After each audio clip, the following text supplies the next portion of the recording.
Welcome. I'm Carl Frederick, and I will be interviewing individuals for Kenosha Voices, an oral history project of the Kenosha County Historical Society in conjunction with Kenosha Community Media. I have worked in newspapers for more than 40 years as an editor and a reporter. 38 and a half of those years were at the Kenosha News. I am also a member of the Kenosha County Historical Society Board. We hope you enjoy these programs. I'm speaking with Mary Mattson, lifelong Kenoshan. Thank you for joining me today.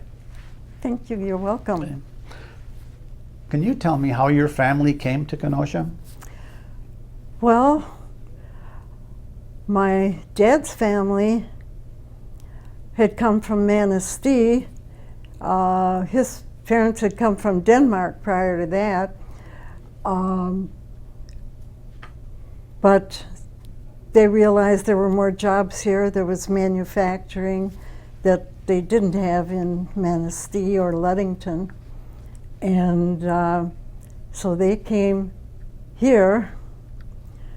And my dad's family, I think my grandmother's, or my mother's family. That's fine. My grandmother's parents, my great-grandparents, had come here because there was a bit of farmland that they could farm. And then their daughter, my grandmother, she was born in this country, but all my other grandparents were born in Denmark. But somehow they gravitated to this area either for the jobs or for the land. And So was your mother born in Kenosha? my mother was born in Kenosha. My father was born in Manistee, Michigan. Okay, and what did he do in Manistee before he came to Kenosha with his parents? He was only in Manistee until he graduated from junior high school. The day he was to go to his graduation, his parents told him they had gotten him a position on the boats sailing on the lakes, and that he was not going to go on to school like he thought he was going to. So he sailed till he was, whatever, 19, 20, 21, I don't know exactly, and had quite a life. What did he do on the lakes? What kind of positions did he have?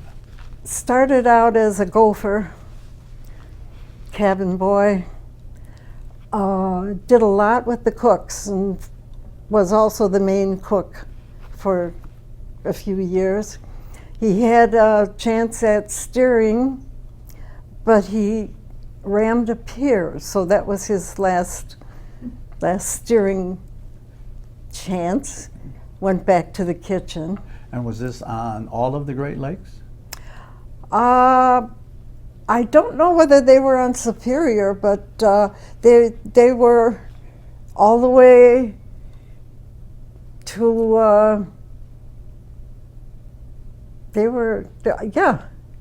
I don't believe that they went up. Okay. Based all the way to Lake Erie? Yeah. Lake Ontario? Yeah, yes. Okay. And he spoke of being in, for some reason, some of the bigger cities along the way, where his co-workers loved to go to the theaters and see dancing girls, comedians. I guess he saw some of the big comedians of the day, though I don't remember any of the names he may have mentioned. He enjoyed the job, but he was also glad to get away from it and settle down somewhere. And what was his grandparents' name? His grandparents? His parents. His parents' names were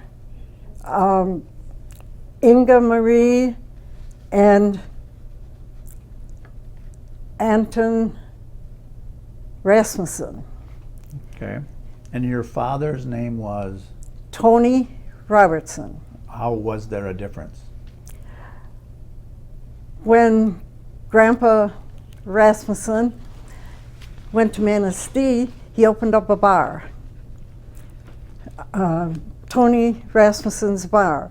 Well, across the street and over a ways was Tony Rasmussen's bar. So he knew he had to change his name, and he decided, well, he was an American now, he picked an American name. Roberts was a good name, but he was a Dane, so he put S-E-N on the end of it. So he became Robertson instead of Rasmussen. So when his children were born, they were all Robertsons. Okay. And he came here then after about how many years on the lakes? You said in 1919, 1920 or something? Yeah, something like that. 7 or 8, Okay. 6 or 7, I don't know, I never really. And how did he meet your mother? Well, his younger brother was seeing the sister of my mother at the time, so they met that way.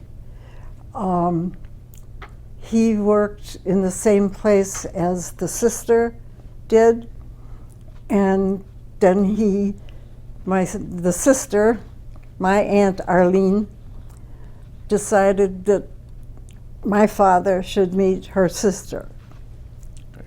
who was Alta. Okay. And when your grandfather came here, what did he do? He farmed on a rented farm, dairy farmed pretty much. He was on a farm out on the northeast corner of Highway 31 and 60th Street, which isn't out in the country anymore, but it was then. For a couple summers, it was my mother's job to stay with the cows when they were out in the field to make sure they didn't get in either of these roadways, which weren't big, but they were used. And she was scared to death of big critters like that. She was never so glad as when school started again and she didn't have to take care of cows. But he was a dairy farmer. He would put his the milk that he got in the ice house until Friday night, and then he'd pack it up on his cart with his horses and throw the kids in, and they'd go into town. That was a big deal. And he'd sell the milk and go back. Okay. Did But- he do any other side jobs at all? Yes, when they decided to move into town, he bought a piece of land right on the lake at the end of 68th Street. The storm sewers came out there. There was a big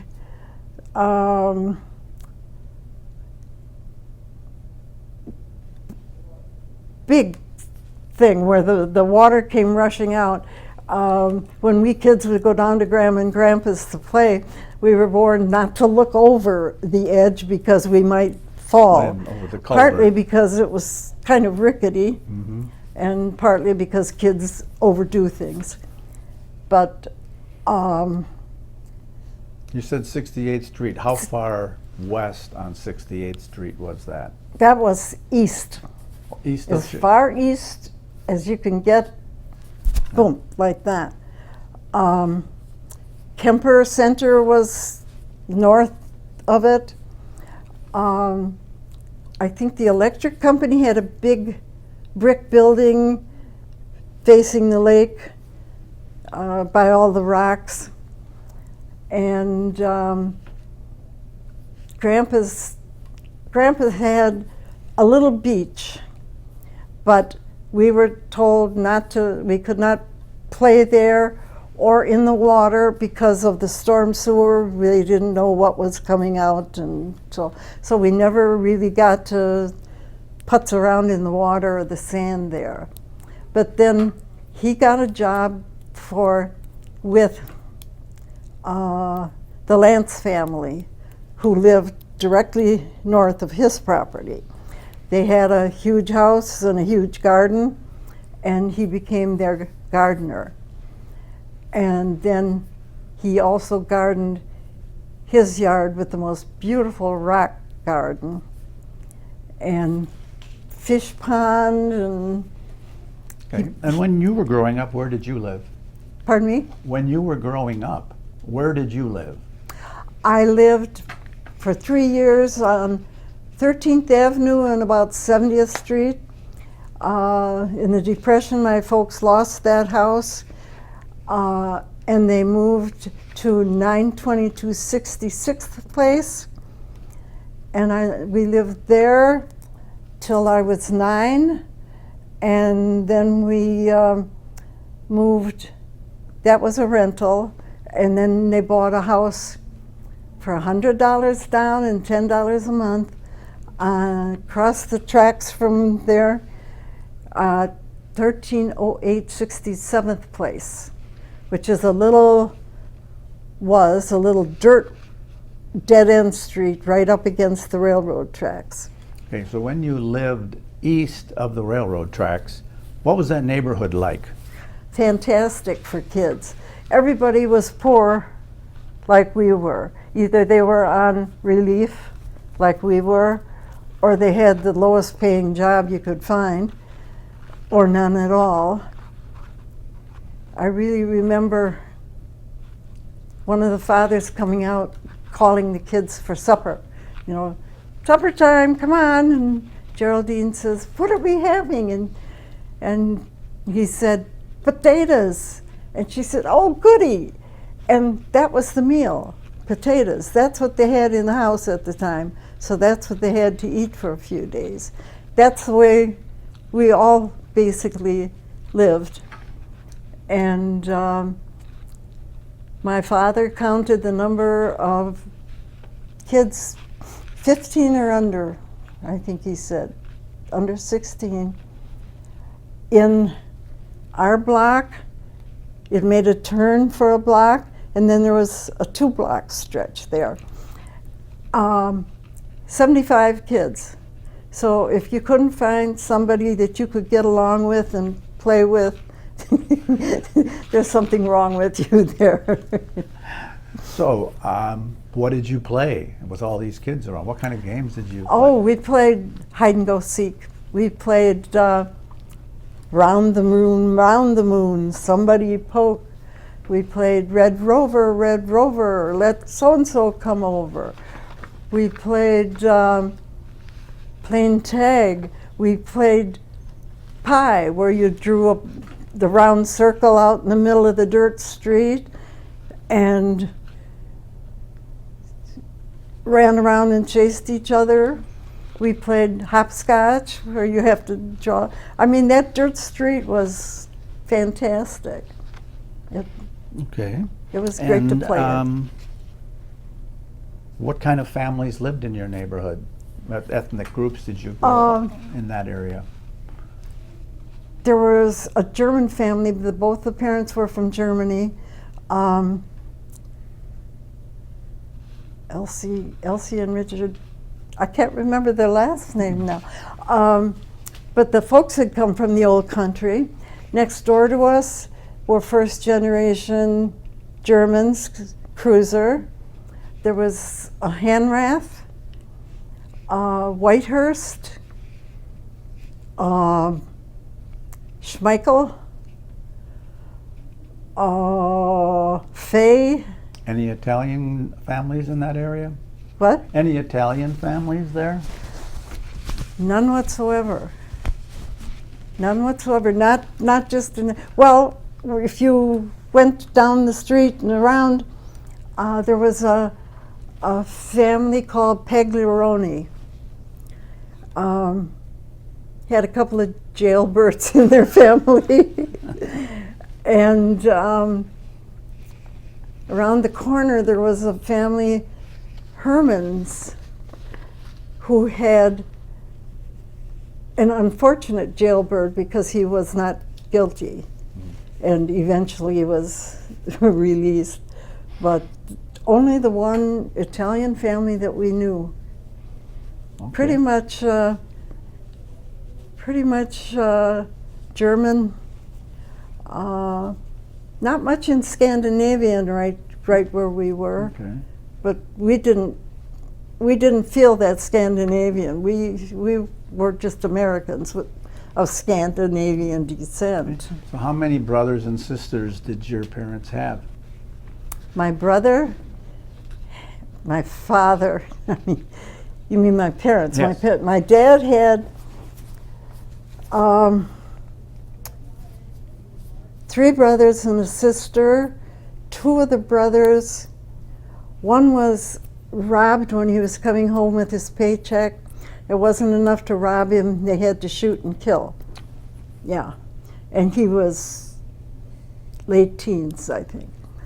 The 12-year-old brother, this was in Manistee, Michigan, where they have these beautiful sand dunes, and the kids love to play cops and robbers and things like that. Well, one boy managed to get a rifle from his family home that the parents didn't know about, and it was loaded. And so when he went to shoot the robber or the cops, he killed him, and that was my dad's 12-year-old brother. So that left him, his younger brother, and his older sister. My mother's family, they had Elvery, Elta, Betty. They had 6 girls, and they had 3 boys, but two were babies that didn't make it.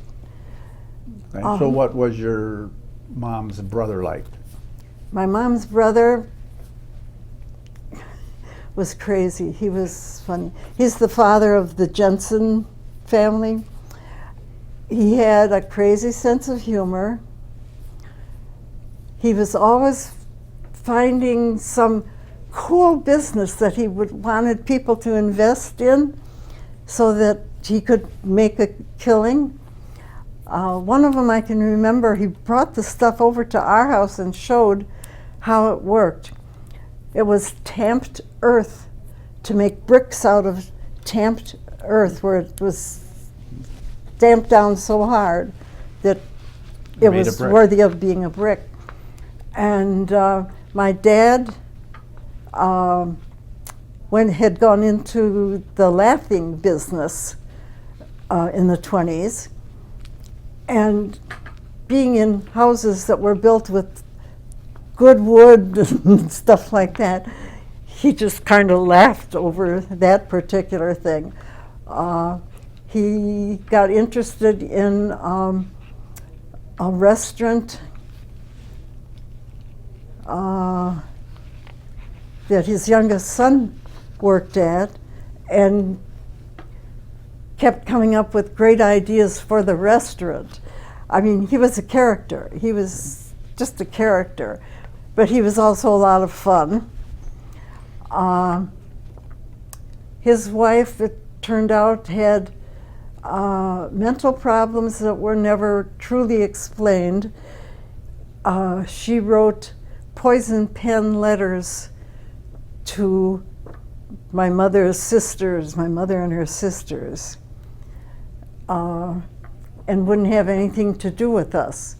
Yet by the time, just a little prior to WW2, she started coming out, and she and my uncle, who had one of the few cars in the family, would take us out to the lakes, the little lakes, for a Sunday picnic. So she ended up, before she died, she apologized profusely to anybody and everybody that she had hurt, she said. What about your aunts, your mother's My sister? aunts were all, I won't say fun, some of them were. The oldest one, my Aunt Betty Elizabeth de Bruin, was a teacher at heart. She never got to go away to college, but she had wanted to. She learned to sew, she learned to cook, and she taught 4-H, and she taught my daughters, at least my two oldest ones, how to sew. She could not come over to my house without coming over and bending up the hem on my dress and saying, "Oh, honey, that's beautiful. Did you know that you could do this to it instead?" I mean, she was kind in it, but she was always teaching, always teaching. She was a sweetie in that respect.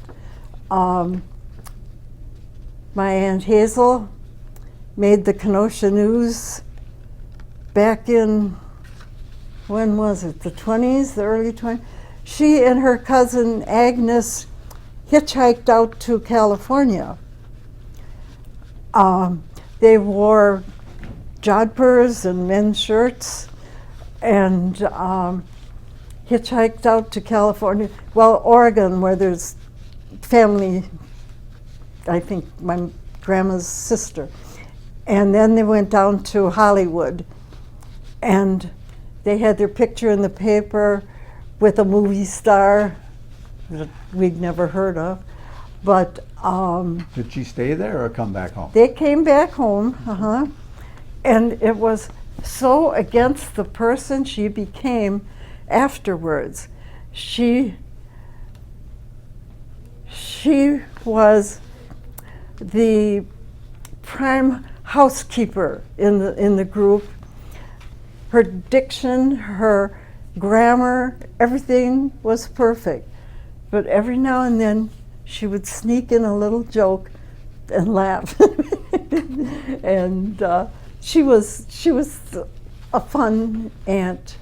My Aunt Margaret and my Aunt Arlene, the two youngest ones, were the fun aunts. They didn't get married till they were like their late 20s, so they did lots of things. They took my cousin Jean and me, and then on different trips, my brother and Jean's brother, on trips to Chicago, where we went to the museums, and they were fun aunts. Okay. Go ahead. They were, for as long as they were alive, I think they were fun aunts. Where did you go to school? I started out at Durkee, and then we moved across the tracks, and I had to go to Lincoln Elementary. I went to Lincoln Junior High, and then I went to what we call Kenosha High School, but it's Mary D. Bradford. And as for furthering my education, that quite never happened. I did take 3 courses at Parkside and was going to keep taking more, but it was at a time when my husband was having so many problems at work that he wanted to quit, but he felt we needed the money. I said, "Quit, I'll get a job, and you can look around for a job you can handle." And so I got a job with the schools.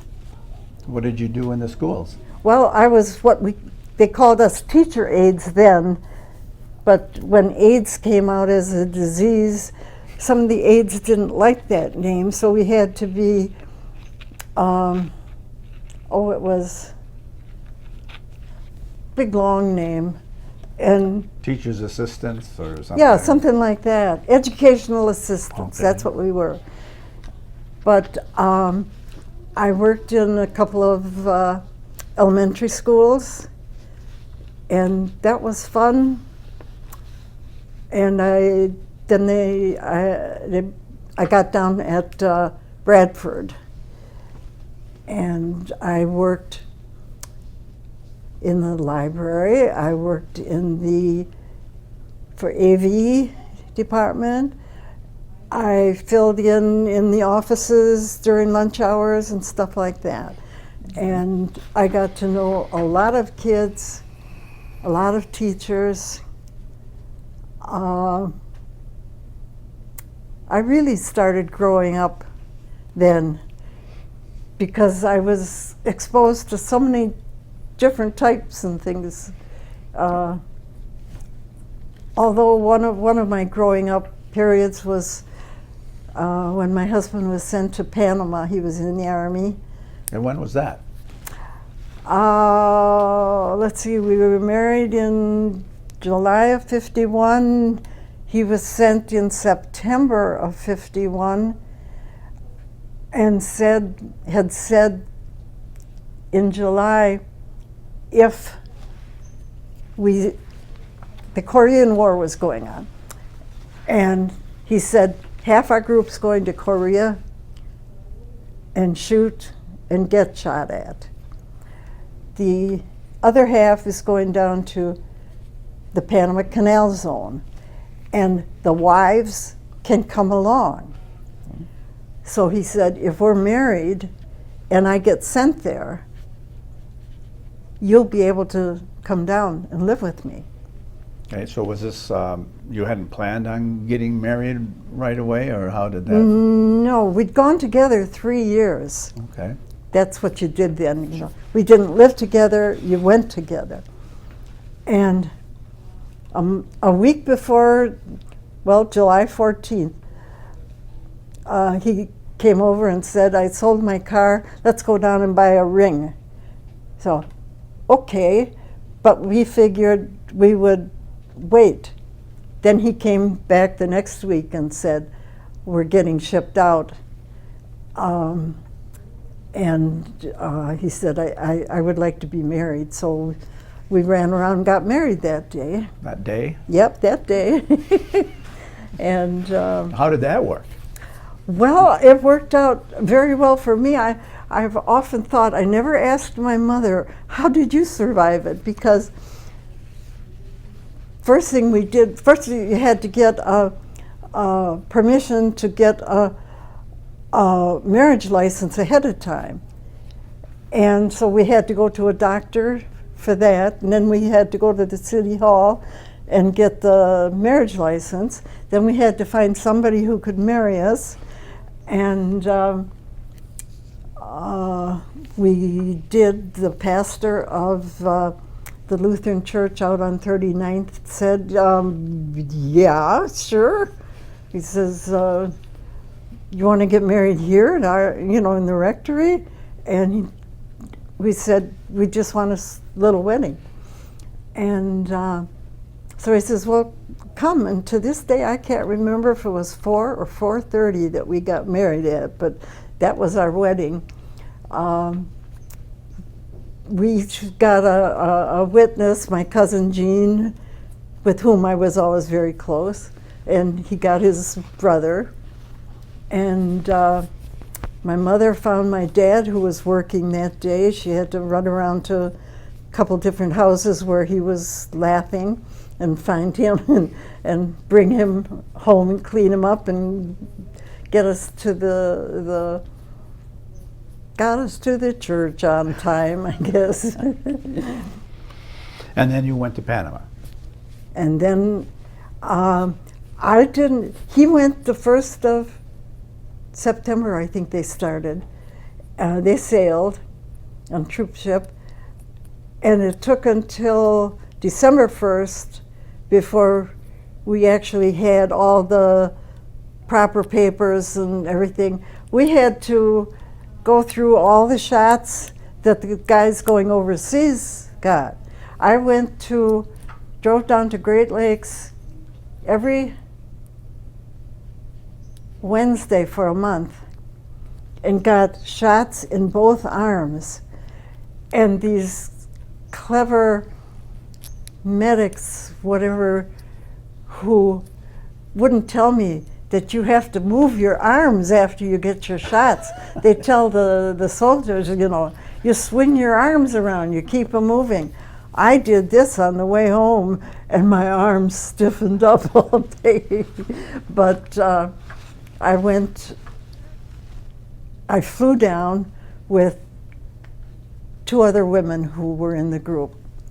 And I got a Palm Beach trip out of it too. We had a delay at the airport there. They said, well, you've got 4 hours.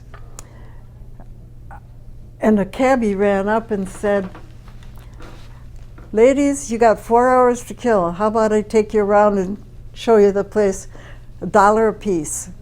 So we got in his cab, we gave him his $1, and he took us all over and pointed out places. He even took us to the most beautiful hotel, something that you would have seen in the movies, but never in real life, not us anyway. It had a waterfall in the lobby and all of that kind of stuff, which I think he had a money deal to, because he went up to the desk and talked, and they did that. And then he said, okay, come on, let's go, you know. But we had that extra little tour, and then we flew on down to Panama. And what was your year in Panama like? Fantastic. For one thing, I saw really poor people that I had never seen. I thought growing up we were the really poor people, but these folks definitely weren't. They had like little towns on the way from where we lived. We lived in Navy housing called Coco Solito, where everything was up on stilts. So we lived on the first floor, but it wasn't on the ground. And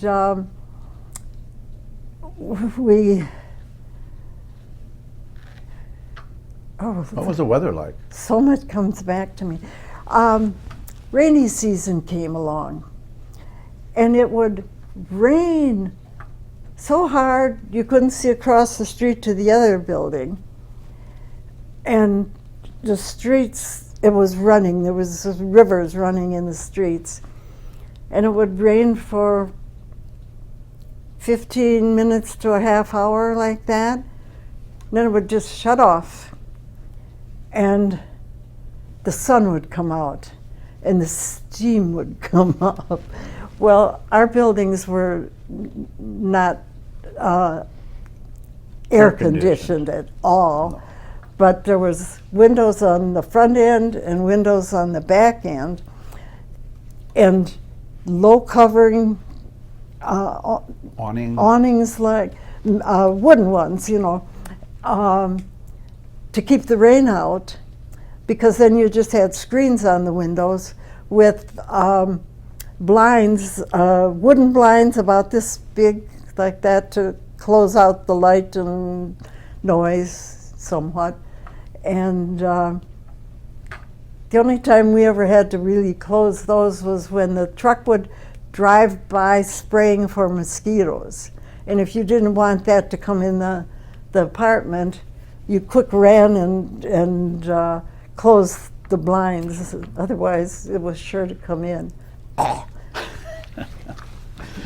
Going back to growing up, what was, you said that 60th Street and Highway 31 was not even in the city. Well, just how far west did the city go when you were growing up? I don't know where the city limits was. I know that 30th Avenue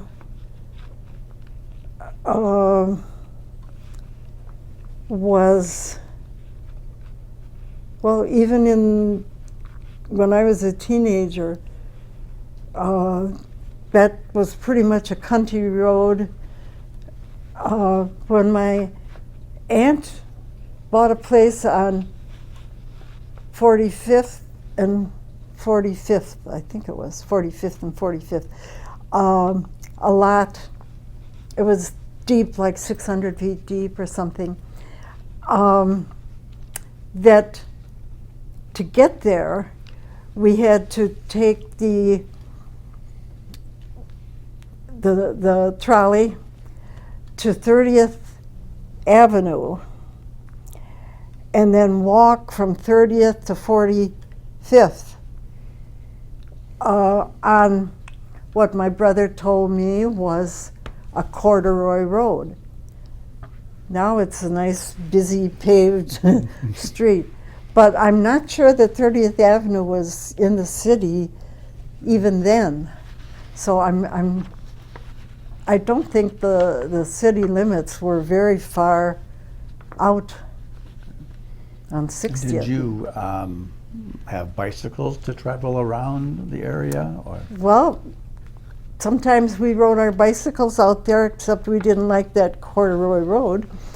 And then we went for that ride out to Petrifying Springs, a bunch of us kids, my brother and I, and when my was that? Cousins. When did you take that ride? Now that would be 43 or 44. Okay. My brother couldn't have been drafted yet, so maybe it was 42 or 43. And we were out in the country on 30th Avenue, heading north towards Petrifying Springs, and truck was ahead of us, and we kind of caught up to it, but then we rode behind it because the truck had a bunch of young men in the back, and they were all young, some were blonde. They all waved at us, hi, hi, and we waved back, and they said P-O-W on their front and their back, and we realized they were German POW soldiers who were being used around the area in the farms, because the men had all been drafted and the women and girls were trying to keep the farms going. So we used these men. And when I thought that that's who we're sending our brothers and dads and uncles out to shoot at and kill, I learned to hate war then. Really hate war then. They were so friendly. They were happy to be away from war. They weren't soldiering anymore. And you could just see that what they were doing suited them just fine. Did you develop any particular interest when you were young, and did you pursue them into adulthood? Always, since the days when my mother and father would wake us up in the middle of the night, wrap us up in a quilt, and carry us outside and say, look, what do you see? Pretty colors. Pretty colors. And they said, yeah, that's the Aurora Borealis. Those are the northern lights. Aren't they beautiful? And, we were just, I said, can we see them again tomorrow night? We don't know if they'll be there. We never know when they're going to be there. And they also would take us out and show us, can you see the Milky Way? Can see the Milky Way. That's the Milky Way. Yeah. And my brother, who was 4 years older than me, would say, the Milky Way is this big ring of, and our planets are in it, and other planets are in it. And I got so interested in that sort of thing. I took a course at Parkside in Intro to Astronomy. I think I could have gone on and on with it. Read lots of books, spent lots of nights out laying on a blanket looking at the stars. Were you interested in other things? Music or music, I writing? played the piano. I loved to sing. My mother and father and brother sang around the house all the time. Sometimes you'd hear somebody singing a song you knew, my mother sang soprano, I sang my mother sang alto, I sang soprano. My father sang bass, deep in the sleep, sleep in the deep, I guess, that type of thing. We always sang, and then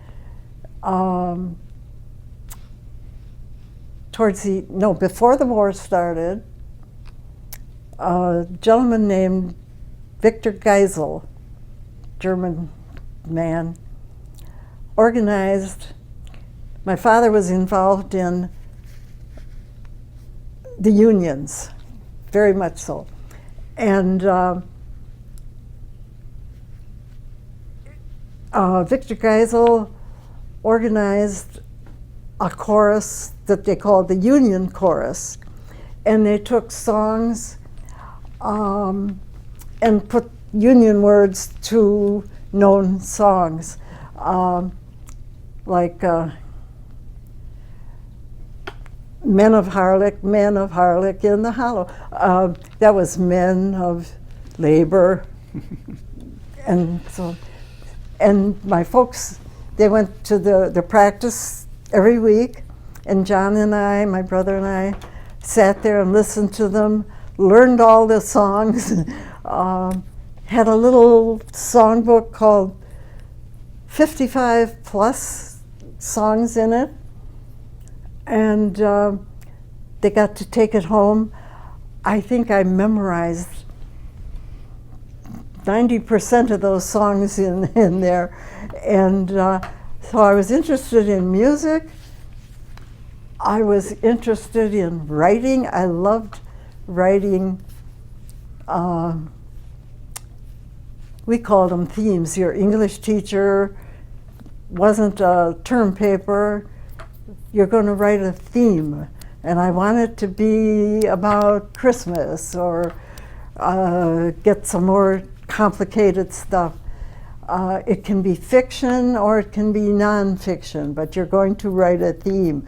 And half the class went, "Ah," and the rest of us said, "Yes," and sharpened our pencils and got busy at it. So did you continue playing the piano into adulthood, or I writing played into the it? piano. I bought a piano. Back when I was graduating from high school, it was the fashion for girls who just graduated to get a job, not to go on to school, to get a job, and with your money, the first money you saved, you bought a mouton lamb coat with. Almost all my friends and my sister-in-law had these mouton lamb coats. I didn't want one. I bought a piano. I had an upright, which I wish I had now because it had beautiful tone, and I bought a spinet. And when Wayne and I got married, that went right into the house. And eventually, I would play the piano, and the kids would sing, sometimes not because they wanted to, but because I wanted them to. And my first two girls took regular piano lessons. I gave Marcia, that gal, piano lessons from the books that I had from the other two, and she ended up playing the piano for a long time afterward. Do you still have a piano, Marcia? Yes. And You also continued to write. I wrote, my daughter dug out something that she had found, a notebook with pockets that was full of writings that I did. And I wrote them, a lot of it, when I was in a class at Gateway. And I wrote a lot of them that weren't. They were just thoughts that come in my mind. Did you have any other interests that you continued to pursue?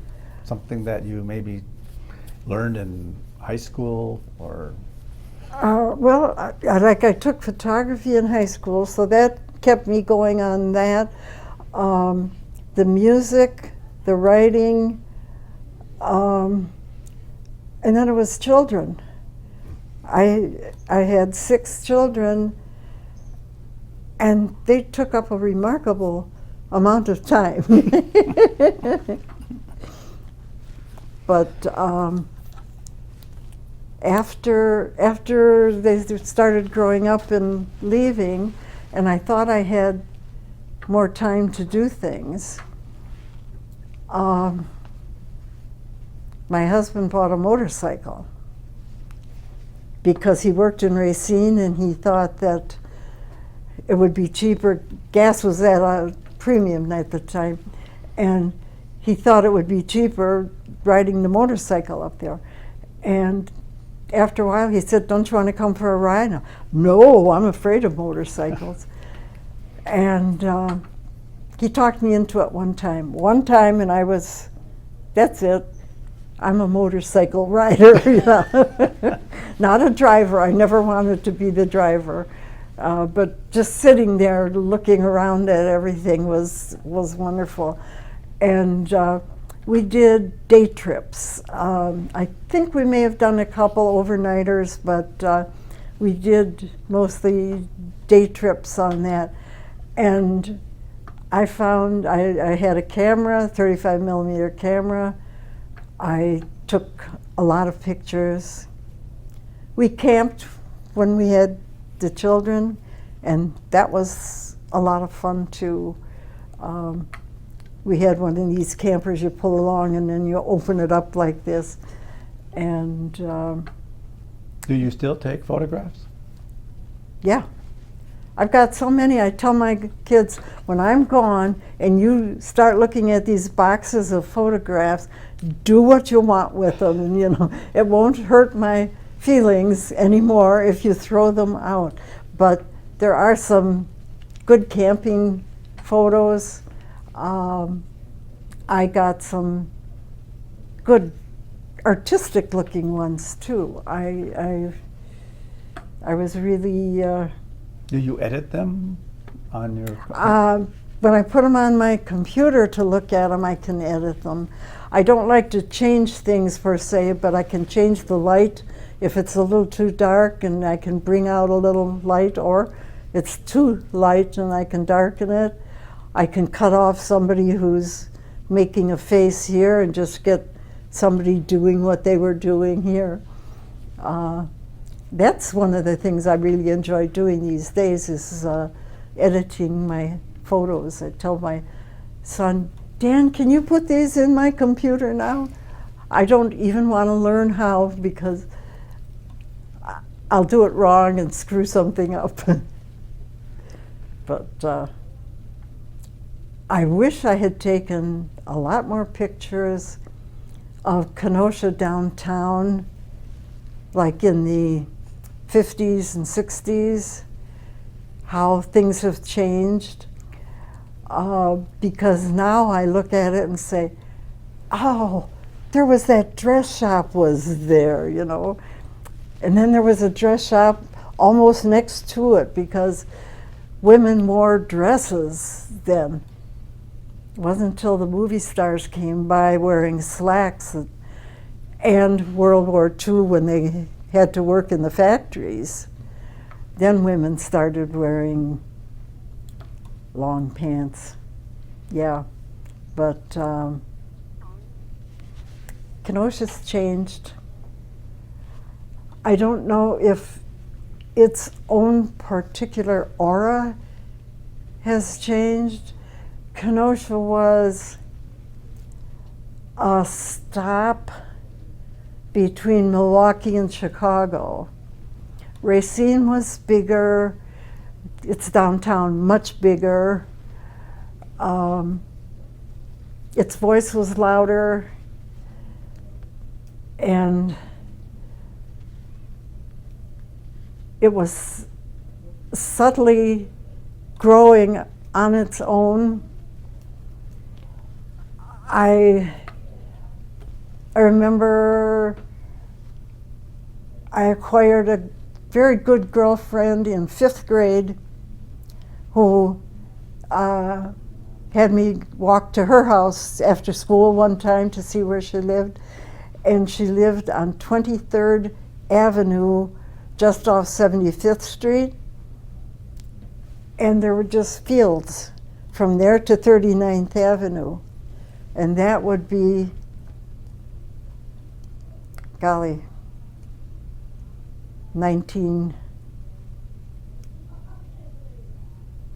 what's 5th grade, 10? 11. Yeah. And I look now, what we're building so much of is apartment complexes and McMansions. And I think, okay, am I going to live long enough to see him go back and build the little four-room, two-bedroom houses? Yes, Cape Cod that I live in now, that we bought in 1953. I still live there, and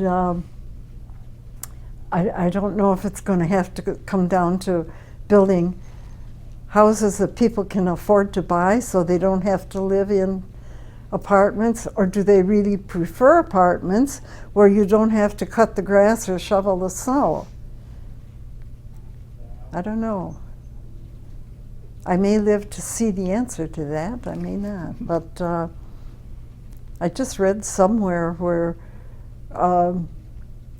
they're concerned all over the world about population decreasing too much. Japan and China in particular don't have enough growing up there to take over, to defend perhaps, if that's what they're requiring. I don't know. But Kenosha was a fun place, like on Labor Day in Washington Bowl. There was this big going on. There was a beer and soda tent. There was a couple of food tents. There was a bingo game. What else did they? They had so much going on right in the bowl itself, and then all that picnic area. And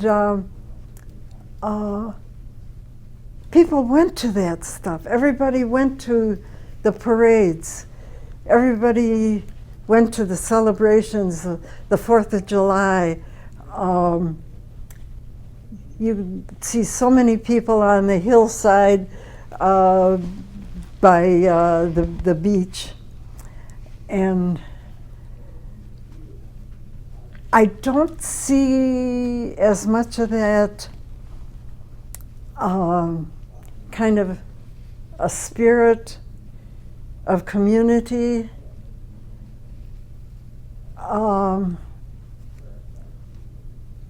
But then children tend to see things differently It's like saying, oh, their house was so big because I was only this big, you know.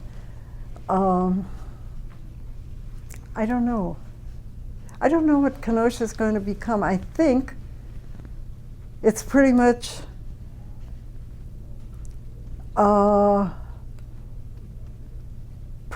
the same. But as it gets bigger,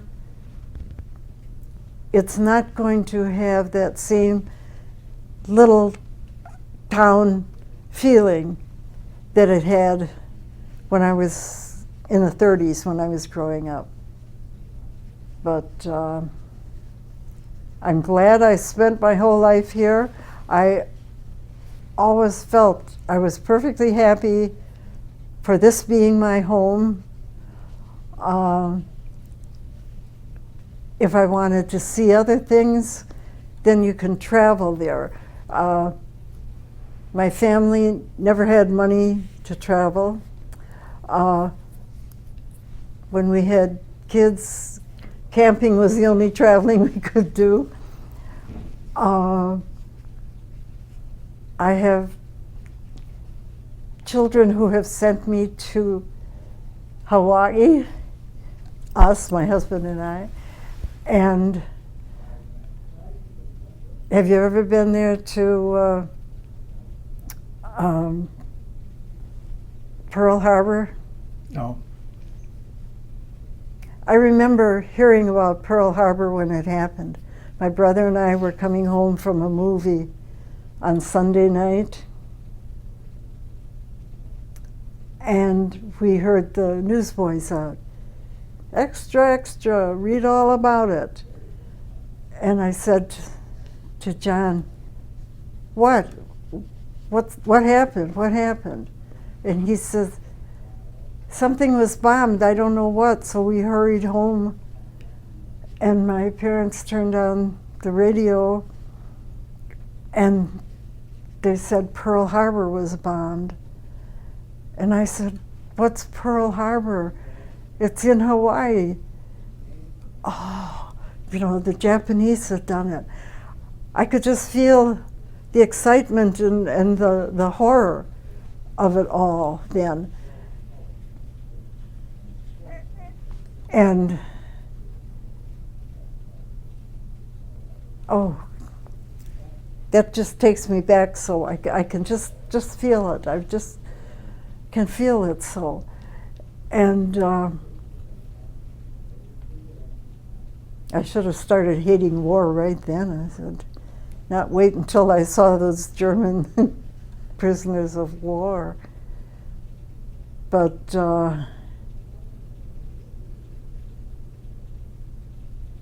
Okay, well, thank you for joining me today.